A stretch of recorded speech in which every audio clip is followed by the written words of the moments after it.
नमस्कार, स्वागत है आपका केदारखंड एक्सप्रेस न्यूज में। मैं हूं आपके साथ कुलदीप राणा आजाद। बद्रीनाथ उपचुनाव में तमाम जो सियासी पार्टियां हैं उन्होंने डोर टू डोर कैंपेन करके तमाम अपने एजेंडे को जनता के बीच रख रहे हैं। हमारे साथ निर्दलीय प्रत्याशी नवल खाली जी हैं, वरिष्ठ पत्रकार भी हैं और सामाजिक सरोकारों के लिए अक्सर वो जूझते रहते हैं। खाली जी, पहले तो बहुत स्वागत है आपका। बहुत बहुत धन्यवाद। केदारखंड एक्सप्रेस के जितने दर्शक हैं उनको भी बहुत बहुत मेरा नमस्कार, प्रणाम।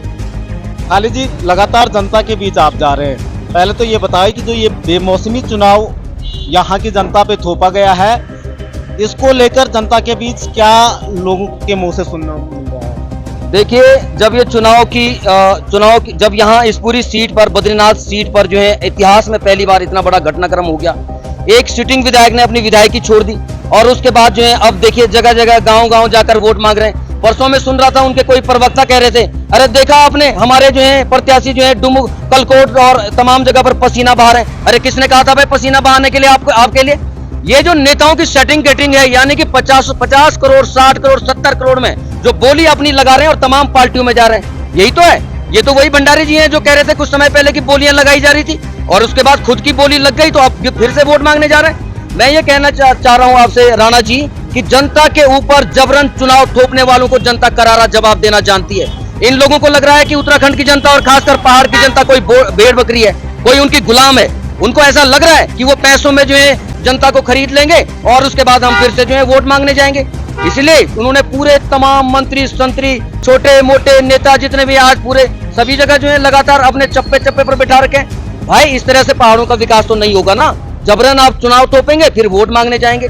जनता जागरूक है पूरी तरह से इस वक्त उत्तराखंड की और पहली बार यहाँ इतिहास होने जा रहा है राणा जी इस पूरी सीट पे। जी, आज हम देख रहे थे भारतीय जनता पार्टी का महिला मोर्चा का एक सम्मेलन यहाँ पर था और मंत्री धन सिंह रावत जी भी यहाँ पे पहुंचे हुए थे और उसके अलावा आशा नौटियाल जो प्रदेश अध्यक्षा महिला मोर्चा की और तमाम जो उनके कार्यकर्ता यहाँ पे आ गए।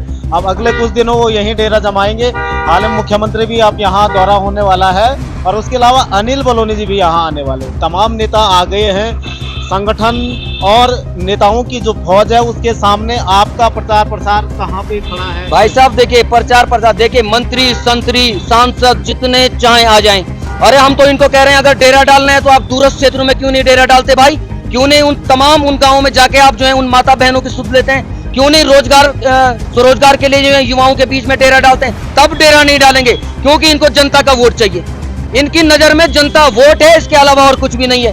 आप देख लेना 4-5 दिन का चुनाव बचा हुआ है, ये पूरा सिस्टम इन्होंने यहाँ लगा दिया है, सारा सिस्टम इनके, यानी कि जितने विधायक हैं, इनके जितने मंत्री हैं, जितने अधिकारी हैं और जितने फंडिंग करने वाले हैं, तमाम करोड़ों रुपया जो है पूरे इस विधानसभा के भीतर बांटने का प्रयास होगा, शराब को बांटने का प्रयास होगा। यही तो सब लोग करते हैं ये। लेकिन उत्तराखंड की जनता को जगना होगा, पहाड़ के लोगों को जगना होगा, क्योंकि ये जमीर का चुनाव है, ये अपनी इज्जत का चुनाव है। ये ऐसा चुनाव नहीं है कि भाई साहब भारतीय जनता पार्टी सोचे कि हम किसी को भी खरीद लेंगे तो ये खरीद लेंगे साहब, ये अपने मंत्री संतरी को यहाँ बिठा लेंगे तो चुनाव जीत जाएंगे। ऐसा नहीं होगा भाई। उत्तराखंड की जनता ये वही जनता है जिसने उत्तराखंड आंदोलन लड़ा था। आपको याद होगा अच्छी तरह से, वही महिलाएं जो है फ्रंट पे थी। इस समय वही महिलाएं इनको करारा जवाब देंगी, वही युवा साथी इनको करारा जवाब देंगे, क्योंकि इन्होंने वास्तव में ऐसा समझ लिया है कि पहाड़ों की जनता भेड़ बकरी है साहब, जहां मर्जी इनको चरा लो। अरे यार, तुम बूथों पे जो है 20-20, 21-21 हजार, 51,000 रुपए बांट के क्या कर लोगे? अभी से तुम 20-20 हजार रुपए जो गाँव में बांट रहे हो लोगों को, और आप क्या सोच रहे हैं कि पहाड़ का युवा बिक जाएगा क्या 20,000 रुपए में? 2-2 बोतल में बिक जाएगा क्या? और इनके जो चकड़ैत नेता हैं अभी 2-4 दिनों बाद वो तमाम चकड़ैत नेता जगह जगह आएंगे और युवाओं से कहेंगे ले बुला 2 बोतल, ले बुला 2,000 रुपए और बूथ मजबूत कर देना। मैं पूछना चाहता हूँ क्या ऐसे में बूथ मजबूत हो जाएगा क्या ऐसे में गाँव का विकास हो जाएगा क्या? ये तमाम जो बड़े बड़े नेता सफेद झक कुर्ते पजामे में आजकल घूम रहे हैं, इनसे पूछा जाना चाहिए कि पोखरी के लिए आज तक आपने क्या किया? अस्पताल की व्यवस्था आप देखिए, एक अल्ट्रासाउंड की व्यवस्था नहीं है, महिला रोग विशेषज्ञ नहीं है, तमाम तरह की व्यवस्थाएं। और सबसे बड़ी बात, इस पूरे पोखरी में जितने अधिकारी हैं सब प्रभारी अधिकारी हैं। अरे प्रभारी अधिकारियों के लिए है क्या ये पोखरी की जनता को जगना पड़ेगा इस समय, क्योंकि ये जमीर का चुनाव है राणा जी और जनता धीरे धीरे जग रही है। राजनीतिक क्षेत्र से महत्वपूर्ण ये क्षेत्र आता है। पोखरी से महेंद्र प्रसाद भट्ट अब तमाम कह रहे हैं कि राज्यसभा सांसद उनको भेज दिया गया है। उनके गांव में सड़क डामरीकरण नहीं हुआ है। राजेंद्र भंडारी की अपने गांव की सड़क की हालत खराब है। तमाम नेता सियासत के लिहाज से बहुत महत्वपूर्ण पोखरी क्षेत्र, लेकिन उतने ही हाशिए पर इस क्षेत्र की स्थिति रही है। अरे देखिए साहब, इन्होंने जो है आज तक यही तो छलने का काम किया कि बीजेपी के सिंबल के नाम पर वोट दे दो, कांग्रेस के सिंबल के नाम पर वोट दे दो, यही तो जनता के बीच में ये करते आए और इसी का फायदा आज तक इन्होंने उठाया। मैं इनसे पूछना चाहता हूं, विधानसभा के भीतर आज तक आपने कौन सा सवाल उठाया पूरे पोखरी का? आपने एक सवाल उठाया हो युवाओं का तो आप बताइए। आप उठा ही नहीं सकते सवाल, क्योंकि आपको कमाना है पैसा। जिस प्रवृत्ति का जो व्यक्ति होगा उसी तरह की मानसिकता रखेगा और उसी तरह की राजनीति करेगा। हमने कहा है जो जिस ठेकेदार को यदि आप नेता बना देंगे ना तो वो ठेकेदारी करेगा, 15-20% से ज्यादा नहीं सोच पाएगा। और यही सब कुछ विधानसभा के भीतर भी हुआ है। मैं कहना चाहता हूं, अगर जन सरोकारों से ये लोग जुड़े होते तो विपक्ष तो सबसे मजबूत होता भाई। विपक्ष चाहे तो क्या नहीं कुछ करवा सकता है। अरे जनता के काम है, करने पड़ेंगे। किसी सरकार की हिम्मत है जो जनता के काम रोक दे, या किसी नेता की औकात है जो किसी जनता के काम रोक दे? किसी की नहीं, क्योंकि जनता बड़ी है। कोई मंत्री संतरी कोई नेता बड़ा नहीं होता राणा जी। इसलिए मैं कह रहा हूँ, दोनों नेता पूर्व में जितने भी नेता रहे हो, चाहे महेंद्र भट्ट जी हो चाहे जो है राजेंद्र भंडारी जी हो, दोनों ने क्या किया? अरे नेता बन के साहब घूम रहे हैं गाड़ियों में और जनता दिखाई दे रही है, अखबार लगा दे रहे। बगल की सीट से ऐसा नहीं जनता को मिले, उनको पूछे कि भाई साहब आपकी परेशानी क्या है भाई, लेकिन ये ऐसा नहीं करेंगे। और आजकल देखो, मैं आपको इस बात को बार बार पुनरावृत्ति कर रहा हूँ, सारे इनके छोटे बड़े मंत्री नेता कैसे घूम रहे हैं और कैसी चिपली गिच्ची कर रही है। भाई साहब वोट दे देने, भाई साहब वोट दे देने। अरे वाह भाई वाह, पहाड़ों की जनता इतनी बेवकूफ नहीं है। पहाड़ों की जनता अब इनको पूरा सबक सिखाएगी, क्योंकि ये जन मुद्दों का चुनाव है। ये जो है जल जंगल जमीन का चुनाव है। ये चुनाव जो है हमारी स्वास्थ्य सुविधाओं का चुनाव है। ये चुनाव जो है हमारी शिक्षा का चुनाव है। इसलिए जनता इनको करारा जवाब देने जा रही है राणा जी। लेकिन लोकसभा में तो 5 सीटें वहां दे दी हैं यहाँ की जनता ने। अरे यही तो मैं आपको क्या कह रहा हूँ। देखिए, लोकसभा का सिनारियो दूसरा है।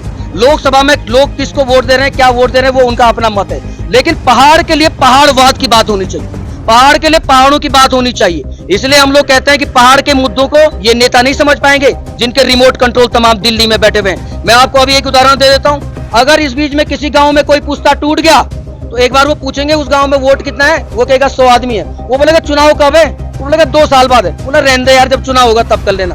क्योंकि इनकी नजर में जनता क्या है, वोट है।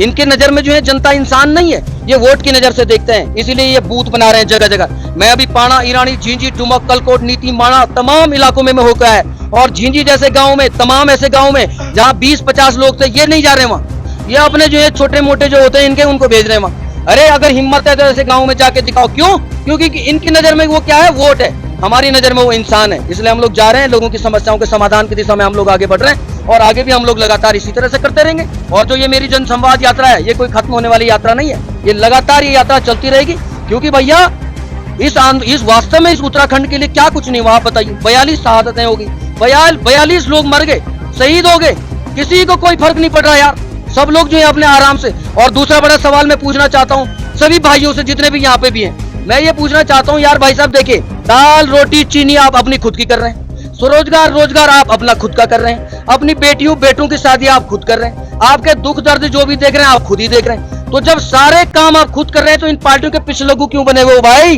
ये पूछा जाना चाहिए।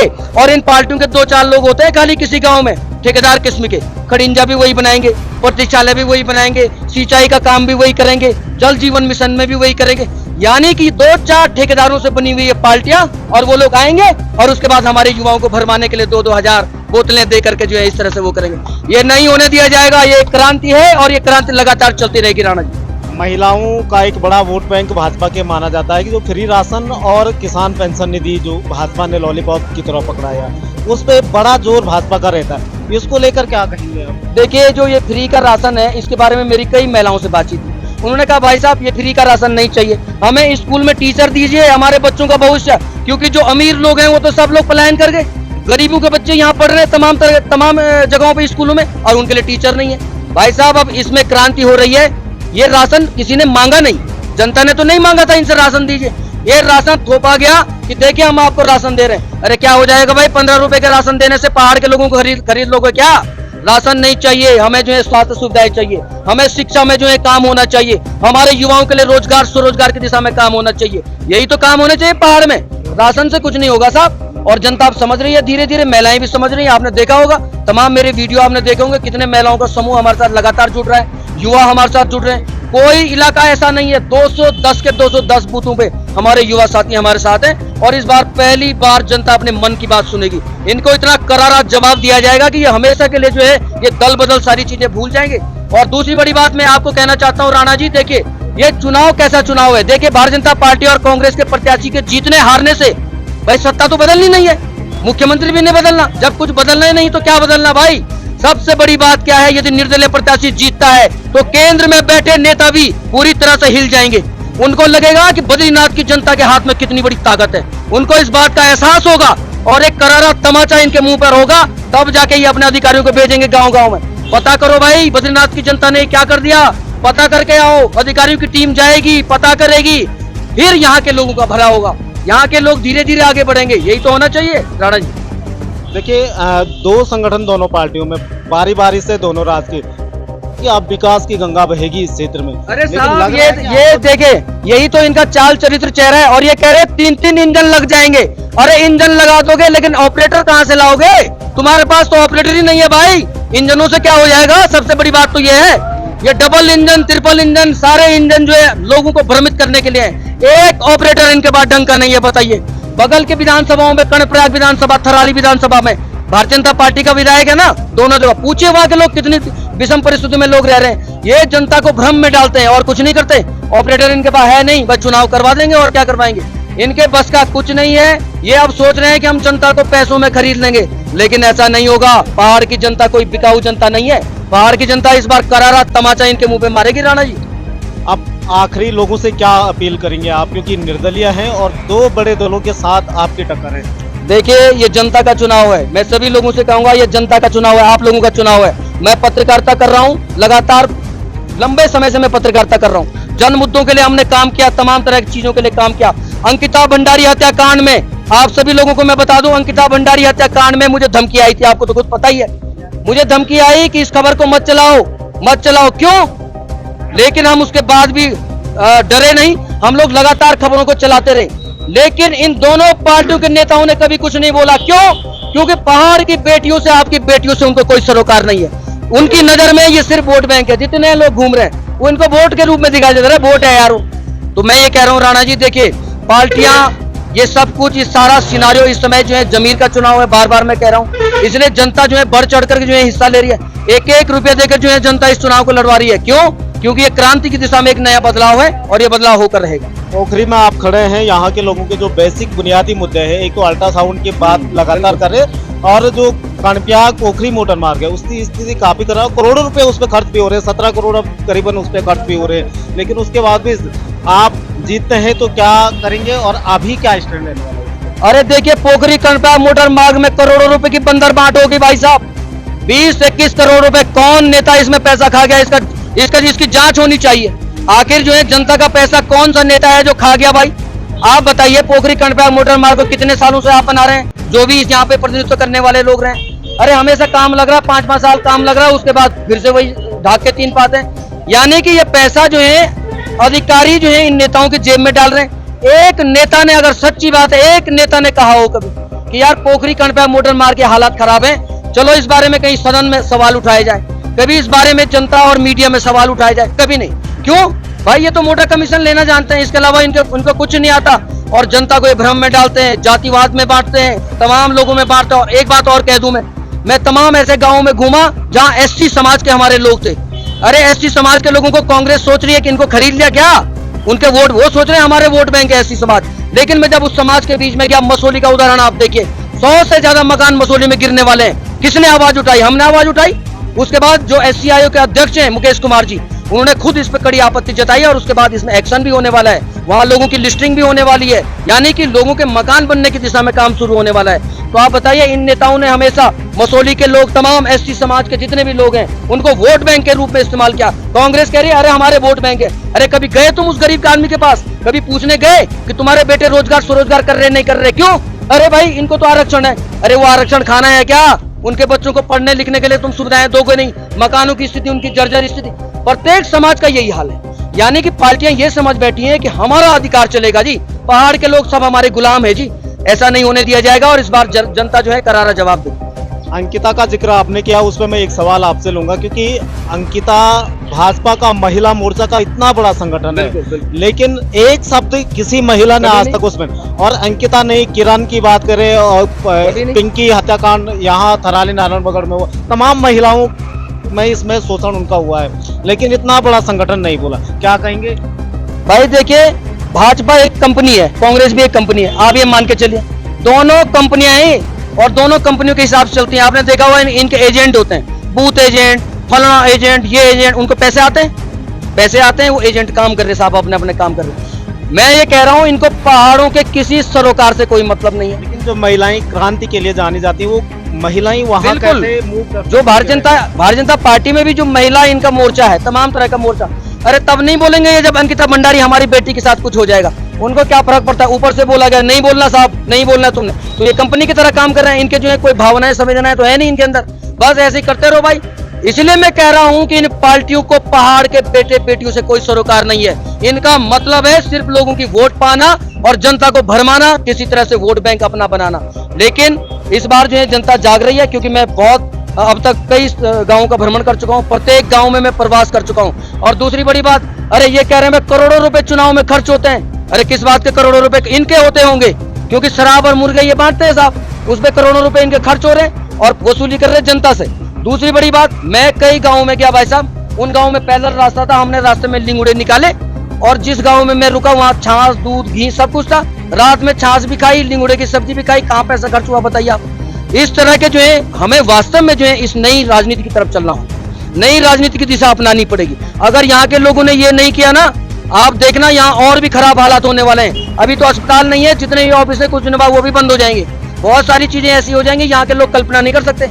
लेकिन कई बार ऐसा होता है कि भाई युवा जो हमारे युवा साथी हैं, कई बार वो भ्रम में पड़ जाते हैं, क्योंकि उनके ऊपर कोई ऐसा नेता, कोई स्कॉर्पियो में ऐसा, उसने बोला बैठ, बोला गाड़ी में बैठ, और उसको एक बियर पिलाई, एक बोतल दे दी, 2-2 हजार रुपए दे दिए, बोला यार इस बार तो मेरे चाचा को देखना भाई, इस बार मेरे ताऊ को देखना भाई, इस बार मेरे भाई को देखना भाई। अब वो बेचारा हमारे सीधे सच्चे लड़के हैं, वो बोलता है हाँ भाई ठीक है। लेकिन ऐसा नहीं है, जनता धीरे धीरे जागरूक हो रही है, तमाम सोशल मीडिया के माध्यम से आप देख रहे हैं, युवा साथी हमसे लगातार जुड़ रहे हैं, क्योंकि ये वास्तव में उन्हीं की लड़ाई है भाई। आपको तो पता है, हम लोगों ने तो पत्रकारिता करनी है, हम तो कर ही रहे। अरे ये लड़ाई तो आप लोगों की है, आवाज उठाने वाला आदमी भी तो चाहिए, सड़क में भी आवाज उठाने वाला आदमी चाहिए, सदन में भी आवाज उठाने वाला आदमी चाहिए। इसलिए जनता इस बार बदलाव करने जा रही है। और एक बार बार मैं कह रहा हूं, इन दोनों पार्टियों का जो घमंड है ना, जो ये दोनों पार्टियां सोच रही है कि पहाड़ के लोगों को हम खरीद लेंगे, देखते हैं कितनी ताकत है भाई तुम्हारी भी और जनता के बीच में भी। यानी कि ये लड़ाई जनता और भारतीय जनता पार्टी और कांग्रेस के बीच में, एक तरफ जनता खड़ी है और दूसरी तरफ ये दोनों पार्टियां खड़ी है। कोविड में एक सवाल होगा, कोविड में बहुत बड़ा अवसर था सरकारों के पास, जो प्रवासी बेरोजगार घर लौटे थे उनको यहाँ स्वरोजगार की दिशा में बढ़ाने की, लेकिन आज फिर सारे प्रवासी चले गए। आपके पास क्या योजना रहेगी इस तरह के स्वरोजगार के, जो यहाँ अवसर पैदा हो, यहाँ लोग रोजगार, क्या मॉडल आपके पास रहेगा जो आप पब्लिक के बीच, और सरकारों को लेकर क्या कहेंगे जो कोविड में इन्होंने? एक बड़ी बात है, देखिए रोजगार स्वरोजगार की संभावनाएं हमारे आसपास पड़ी हुई हैं, उनको हमें एकत्र करना है, उनको एक प्लेटफॉर्म के नीचे लेके आना है। अब आप देखिए साहब, इन्होंने कहा मैं दोनों पार्टी के उम्मीदवारों से पूछना चाहता हूं, ओपन डिबेट कर लीजिए भाई साहब, आप बताइए आपके पास रोजगार का क्या मॉडल है। एक आदमी भी अगर रोजगार का कोई मॉडल आपको बता पाया तो मैं सच कह रहा हूं, क्योंकि जो है वो हाँ, शराब और खनन के अलावा उनके पास कोई स्वरोजगार का मॉडल नहीं है। लेकिन स्वरोजगार का मॉडल यदि इनसे पूछा जाए, इनके पास कोई स्वरोजगार का मॉडल नहीं है। हमारे पास स्वरोजगार का मॉडल है। हमने कहा चीड़ से आच्छादित जितने हमारे क्षेत्र हैं, पूरा 70% जगह चीड़ है। अरे हमने कहा प्रत्येक गांव को हम लोग रोजगार से जोड़ेंगे, क्योंकि हमने इस पे अनुसंधान किया है, हमने इस पे रिसर्च किया है, पूरी टीम लगा के रिसर्च किया है। हमने कहा भाई देखिए, चीड़ की पत्तियों को हम रोजगार से जोड़ सकते हैं। ये विधायक निधि में जो प्रतीक्षालय बन रहे हैं, बार बार एक ही खड़िंजा 4-4 बार, बड़े बड़े गेट बना रखे, अपनी फोटो लगा रखे। अरे तुम्हारे फोटो लगाने के लिए क्या जमीन, क्या पूरी जनता का पैसा? ये सोचा जाना चाहिए, पूछा जाना चाहिए। और दूसरी बड़ी बात मैं ये कह रहा हूँ, उसके बाद हमने कहा भाई देखिए 15-15 लाख रुपए की एक मशीन आती है कुलदीप जी, और उस मशीन में जो पिरूल है, यदि हम उसको डालेंगे, 3 तरह के बहुत सिंपल चीजें हम बना सकते हैं प्रत्येक गाँव में। उसमें बनेगा धूप बत्ती, अगरबत्ती और हवन सामग्री। अब देखिए इतना सिंपल है उसके बनाने का प्रोसेस, क्योंकि वो ज्वलंत पदार्थ पहले से ही है, फ्यूल उसमें ऑलरेडी है, ईंधन उसमें है, हमने उसमें सिर्फ फ्रेग्रेंस मिलानी है, खुशबू मिलानी है। और उन्होंने कहा बेचेंगे कहाँ? अरे हमने कहा ये बद्री केदार का क्षेत्र है, यहाँ का कंकड़ जो है यात्री ले जाना चाहता है, वो तो धूप अगरबत्ती है भाई साहब, बहुत आसानी से लोग ले जाएंगे।